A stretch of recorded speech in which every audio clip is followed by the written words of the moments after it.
Olá, turma, tudo bem? Beleza?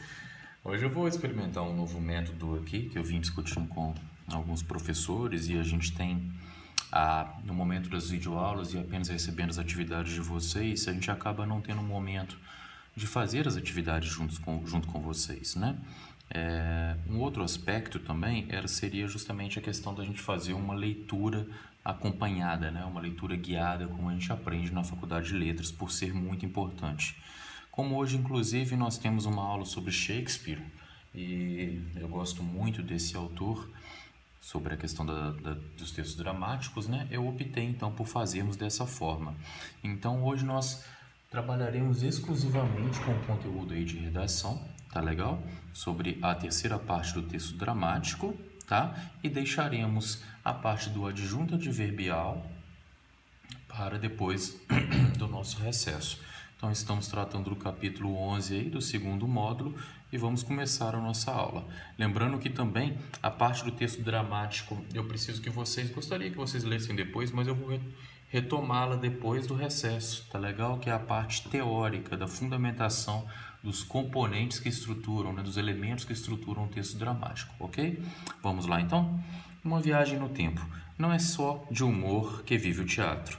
Tragédias emocionam o público desde os tempos antigos e foram por muito tempo considerados um gênero superior às comédias. Príncipes e princesas, reis e rainhas viam-se às voltas com conflitos avassaladores, dilemas terríveis e perturbadores. Nesse capítulo, você vai conhecer uma das mais belas e trágicas histórias de amor escritas para o teatro: Romeu e Julieta. Pronto para se emocionar? Bem, eu me emociono, eu adoro essa história, tá? Espero que vocês gostem também, tá? Venham comigo então. Acompanhe a leitura. Jardim dos Capuleto. Entra Romeu. Sorri das cicatrizes quem nunca foi ferido. Julieta aparece na sacada de uma janela. Silêncio! Que luz é aquela na janela? É o sol nascente, é a Julieta que surge. Desperte, sol, e mate a lua ciumenta que está pálida e doente de tristeza, pois vê que você é a mais perfeita que ela. Como ela apoia seu rosto na mão, como eu queria ser uma luva em sua mão para poder tocar aquela face. Julieta. Ai de mim! Romeu. Ela está falando. Fale de novo, anjo brilhante, anjo glorioso, no alto desta noite. Romeu, Romeu, por que você é Romeu? Negue seu pai, renuncie a seu nome, ou, se não quiser, basta me jurar amor e deixarei de ser uma Capuleto. Devo ouvir mais ou devo responder? Não você, não apenas seu nome é meu inimigo, você continuaria sendo o que é, se acaso não fosse Montecchio. O que é um Montecchio? Não é mão, nem pé, nem braço ou rosto, nem parte alguma do corpo de um homem. Seja outro nome, o que há num simples nome, o que chamamos rosa, não cheiraria igualmente doce em um outro nome?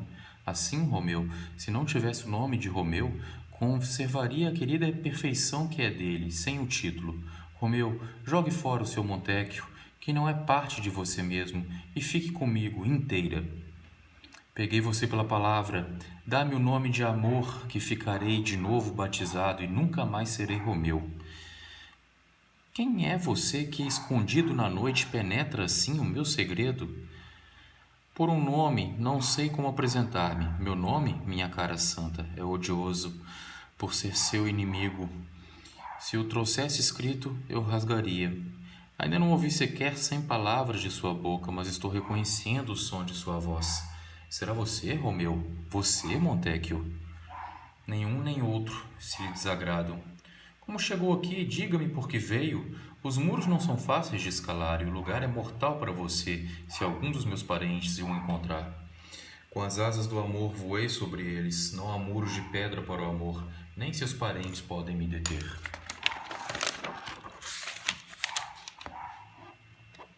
Eles matam você se o virem. Ai de mim! Há mais risco em seu olhar do que em 20 espadas de seus parentes. Sua doçura é a única barreira ao ódio deles.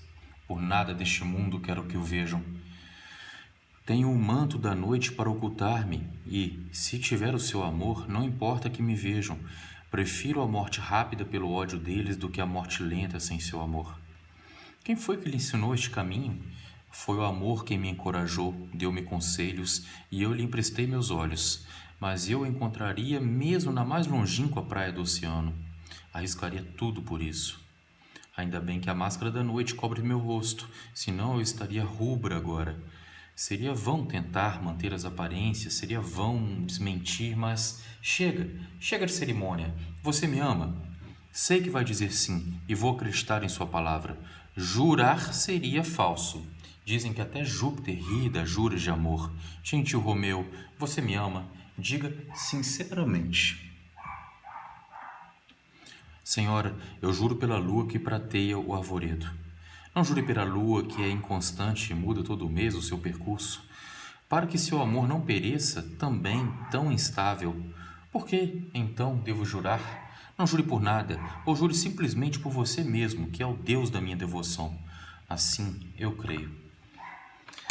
Se o meu amor sincero... Não jure. Embora esteja tão alegre, não me alegra um pacto assim noturno e refletido, súbito, como um relâmpago que se apaga antes mesmo que possamos dizer, um raio. Boa noite, meu querido. Que a brisa do verão amadureça este botão de amor. Quando nos virmos outra vez, faça dele uma flor.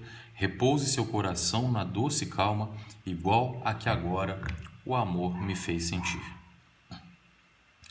A ama chama Julieta. Ama é uma cuidadora, tá, gente? Uma acompanhante. A ama chama Julieta de dentro. Ouço barulho. Alguém me chama. Adeus. Já vou, ama. Seja sincero, do seu Montecchio. Espere um pouco. Volto já. E sai. Romeu. Que noite abençoada. Tenho medo que seja só um sonho, esperançoso demais para ser real. Julieta retorna então. 3 palavrinhas, querido Romeu. Depois... Boa noite de verdade. Se suas intenções são mesmo sérias, me mande um recado amanhã, pelo mensageiro que eu lhe enviar, marcando lugar, dia e hora para a cerimônia, e meu destino seguirá seus passos até o fim do mundo. A ama chama, senhorita. Julieta, já vou. Porém, se a sua ideia é outra, suplico... Senhorita, já vou indo, que não me procure mais, e que me deixe entregue à minha dor. Mandarei alguém amanhã. Romeu, salvar minha alma. Julieta, 1000 vezes boa noite. E sai. Romeu, 1000 vezes mar sem sua luz. O amor busca o amor.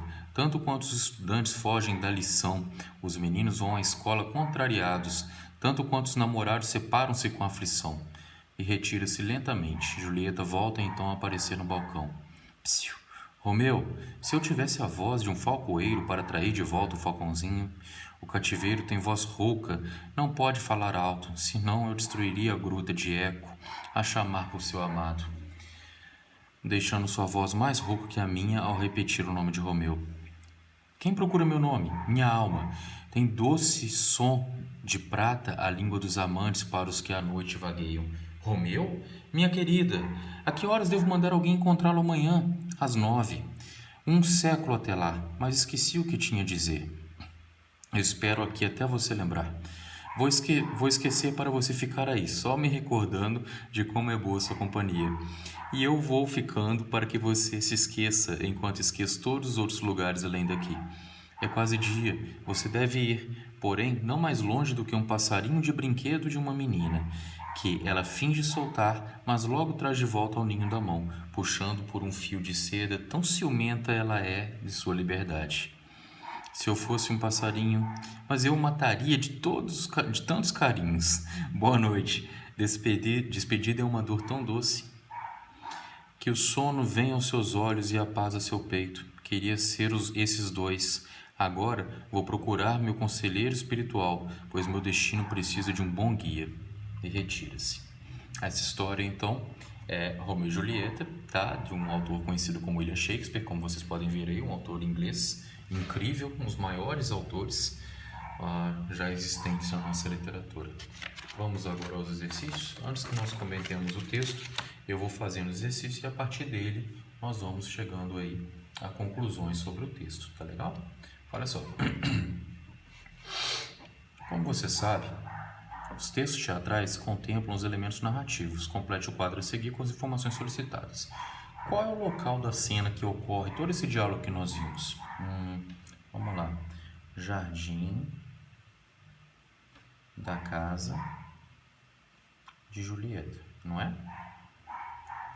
Período em que ela ocorre, em que momento, né? Se a gente tiver dúvida, a gente sempre pode retomar o texto, mas em vários momentos ele diz que já é noite, né? Que ele está ali, que Julieta não consegue ver, inclusive quem está ali no início, né? Então, o período que ocorre é a noite. Quem são as personagens envolvidas? Talvez vocês possam pensar, Romeu e Julieta, mas não podem se esquecer que também tem voz a ama, tá? Que é a cuidadora aí de Julieta. Número 2. Complete agora o quadro abaixo, analisando a estrutura e a linguagem do texto.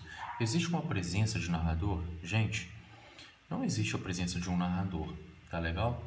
O que mais presente se torna, por mais que a gente tenha ali elementos que são elementos do teatro, explicando Julieta saiu, Julieta voltou, Romeu retirou-se, tá? Mas são elementos cênicos, não existe alguém narrando a história.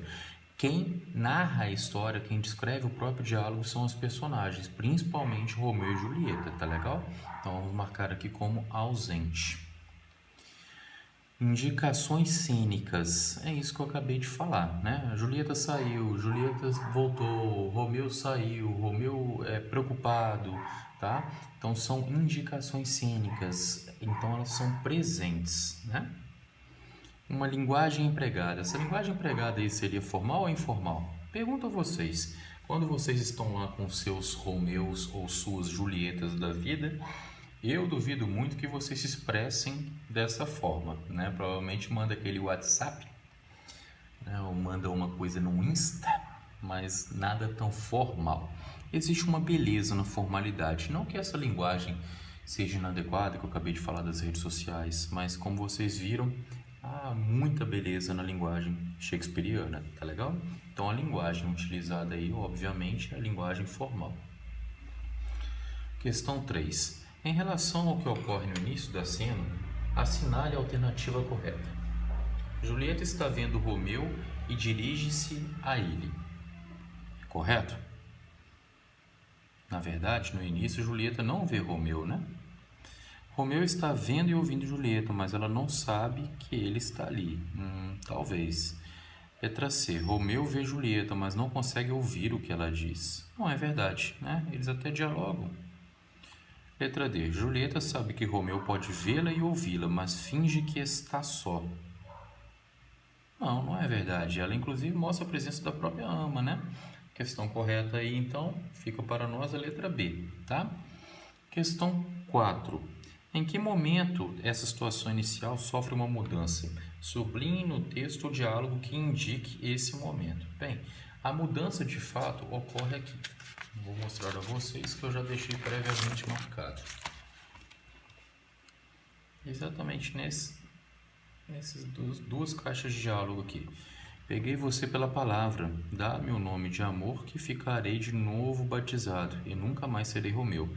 Quem é você que, escondido na noite, penetra sim meu segredo? Ou seja, né? Julieta estava lá falando sem enxergar Romeu e Romeu estava ouvindo-a, mas na verdade acabou optando ali por declarar o seu amor e revelar-se, né, que ele era uma da Montecchio. E aí Julieta houve essa reviravolta aí na história, né? Eles começaram um diálogo. Ok? Então destaquem, sublinhem essa questão lá. Questão 5. O amor entre Julieta e Romeu não pode ser concretizado. O que impede o jovem casal de se unir? Bem, as famílias de Romeu e Julieta são famílias tradicionalmente inimigas, de muito ódio por gerações e gerações. Apesar desses dois jovens terem se apaixonado, Romeu e Julieta, né, a história, a narrativa, esse drama é uma metáfora de um amor que nunca poderia se realizar.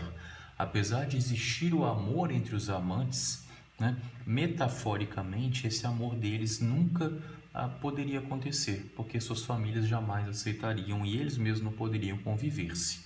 Tá ok? Então, há famílias inimigas. Hoje em dia essa situação não é tão comum. Antigamente, mesmo aqui em Leopoldina, existiam muitas famílias inimigas. Caso Romeu decidisse levar adiante o romance, o que poderia lhe acontecer? Retire uma passagem do texto e comprove a sua resposta. Deixa eu ver se está aparecendo. Tá.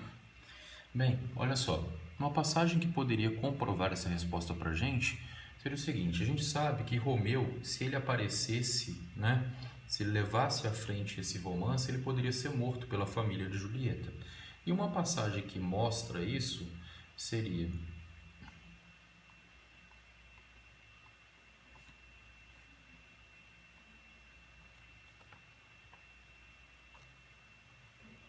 o lugar é mortal para você se alguns dos meus parentes o encontrar. Então essa história, gente, é uma história de um amor bandido, né? Um amor que não pode concretizar-se, tá legal? Questão 6. Qual o peso que Julieta dá ao nome, à identidade social de uma pessoa? Justifique sua resposta com elementos do texto. Olha, gente, na verdade, a gente pode fazer isso aqui com uma espécie de resposta pessoal, mas vamos fazer uma reflexão sobre. Julieta, na verdade, coloca o seu amor acima de qualquer identidade social, né? Qualquer convenção social para ela nada significaria. Ela chega inclusive a dizer o que é um Montecchio, né, que seria o sobrenome de Romeu. Não é um braço, não é uma perna, não é um homem, isso nada me importa. O que importa é o meu amor, tá? Então, sobre essa ideia da identidade social, né, de uma pessoa, Julieta não se importa. Ela coloca o amor acima da própria identidade dessa pessoa, tá? Questão 7. Retome esta fala de Romeu. Prefiro a morte rápida pelo ódio deles do que a morte lenta sem o seu amor. Considere as informações que você já tem da trama, compare-as com a fala de Romeu e responda. De que forma ela nos dá indício da tragédia que está por vir? Gente, ele já aí nessa fala anuncia que preferiria ter uma morte rápida pelo ódio da família de Julieta do que uma morte lenta sem seu amor. Eles tentam concluir esse amor, gente, mas de fato, só para vocês saberem, para quem não conhece, no final Romeu morre, tá?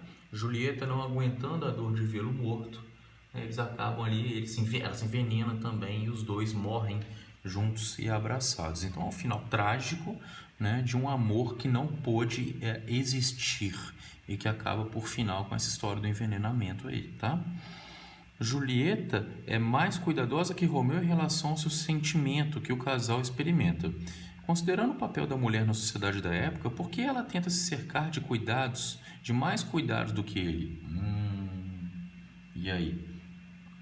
Interessante essa questão, né?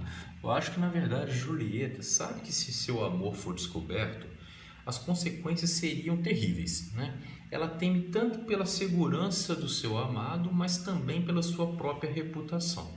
Reputação, principalmente aí para famílias tradicionais e até para mulheres naquela época, era algo que se valia muita coisa, né? Então as pessoas prezavam por esse status social fortemente e não queriam que nada denegrisse a sua reputação, tá?